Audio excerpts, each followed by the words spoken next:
right, Mr. Wise. Yes. I've known you for several years, Yeah. and one of the things that I've known about you is that Lorraine was literally the apple of your eye. Yes. I watched how you cared for her. I watched how you honor her, even with her being gone. Um, my question is, can you tell us? I work at a university. I talk to a lot of young people, and sometimes when we talk about love and relationships, they feel like that's old school. That stuff doesn't exist anymore. So, my question for you is, can you tell us, does love exist? Well, I don't know what you call love, Ronnie, because I I want to tell you, I don't know the word love that you saying love, because I met her when I was on Okinawa,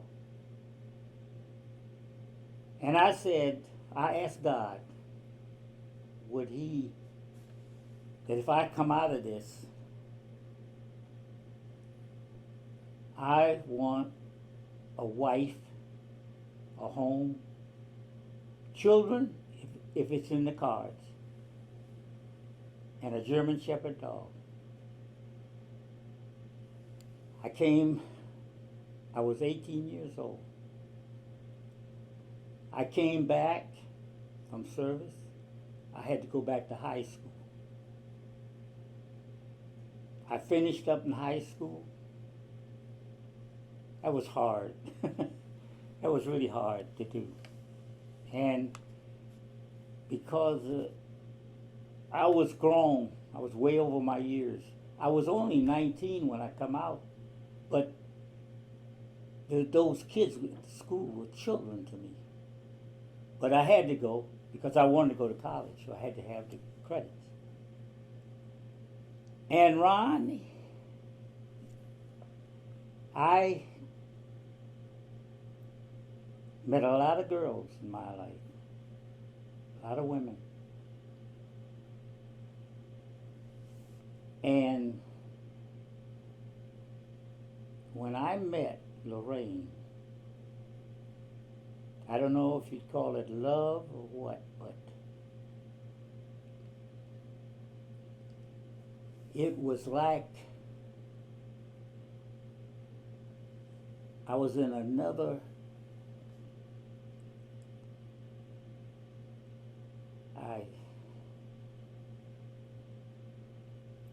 how can I explain that?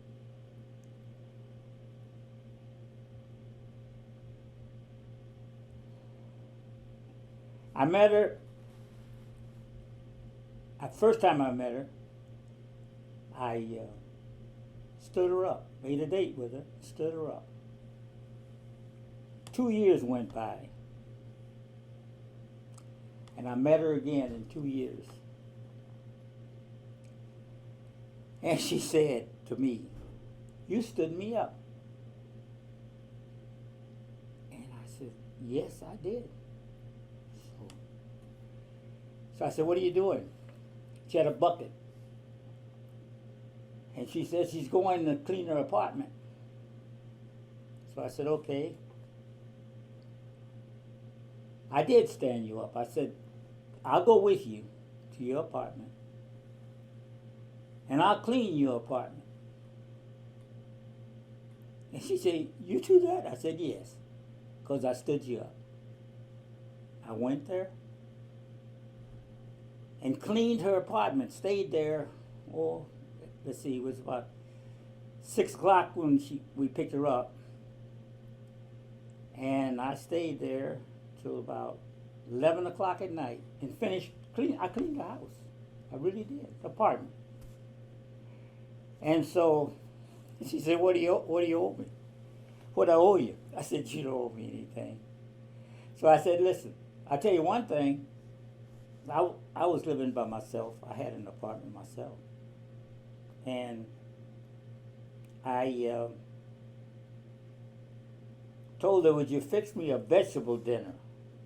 I said, you cook? She said, yeah. I said, cook me a vegetable dinner because I don't know nothing about cooking vegetables and all that, greens and all so forth. So she did. She invited me down and did. And I I felt a calm about her when I was with her.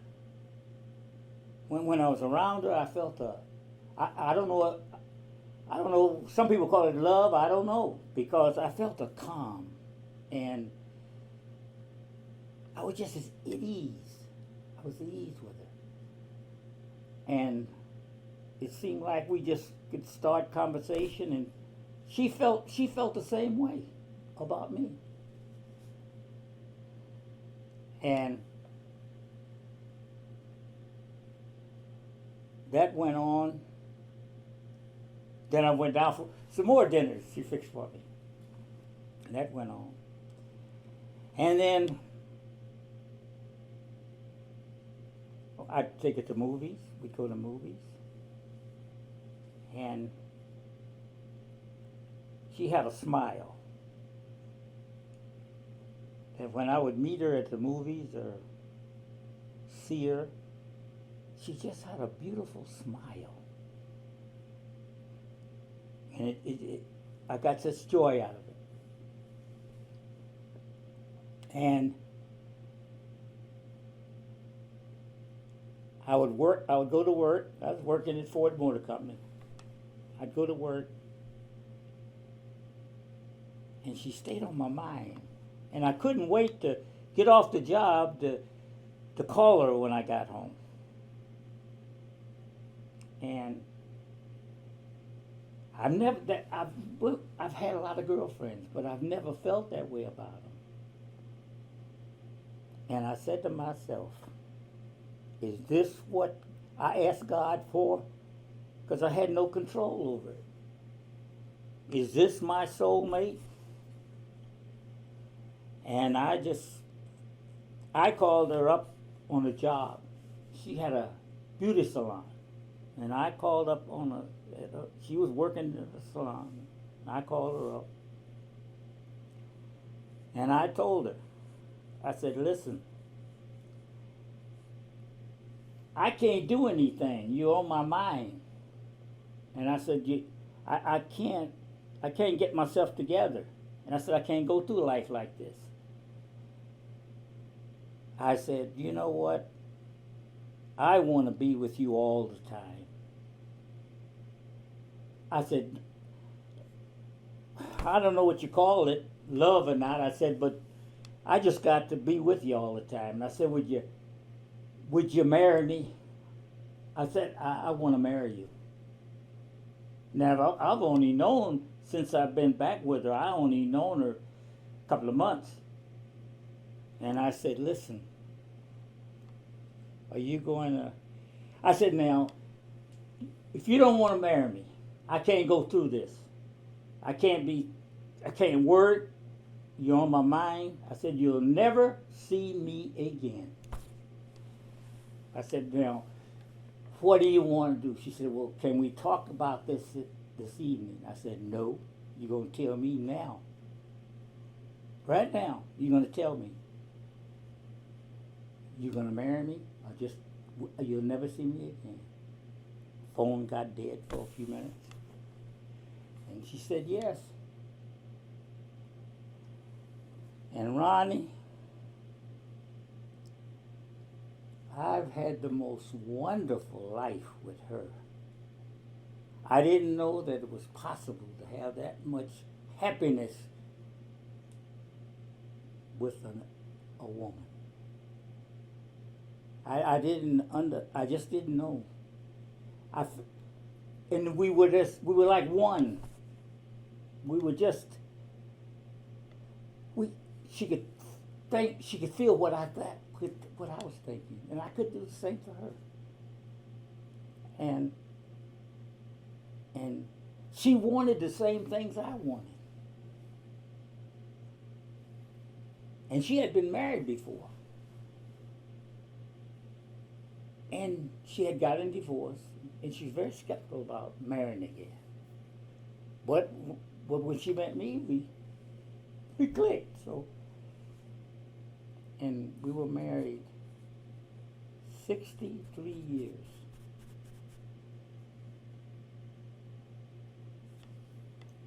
And she said, she told me, she said, you know, she said, I can't live without you. And I said, I can't live without you, doll. Her name is Lorraine, but I call her doll. I don't know how I started that. To me, she was a doll. And she, 63 years. Now, that's a soulmate. I think it, people say love, I say soulmate. I think everybody on this earth has a soulmate. And I think God gave me her, that I asked for, a soulmate. And I think that was her. And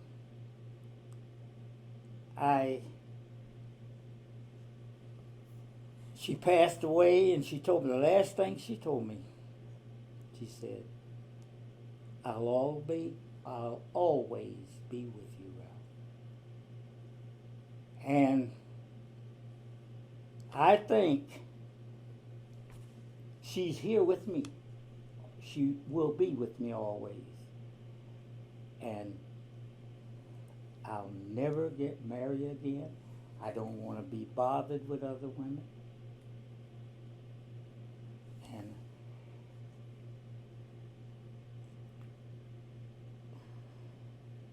I think that's my soulmate. You know, Ronnie, you got it. You seen where she's buried at Fort Custer, and you see on the tombstone it says, Lorraine, my name's service, and cremated. She's cremated, so I'll be put ashes in there with her. And I put on there a match made from heaven. So the lady said that I was at the place, the cemetery. What was that? What's that about? And I said, well, ma'am, I asked for her when I met her. I asked God for her. And my mother and her mother, they both died young from cancer. Just like that. And they look just like that there. And I think they got together and said, God, help those people. And that's what I said. I told her that's what it says. Match made from heaven. That's where it comes from. And I didn't know that life could be so wonderful. Now, some people call it love, but whatever it is, it's wonderful. It's wonderful.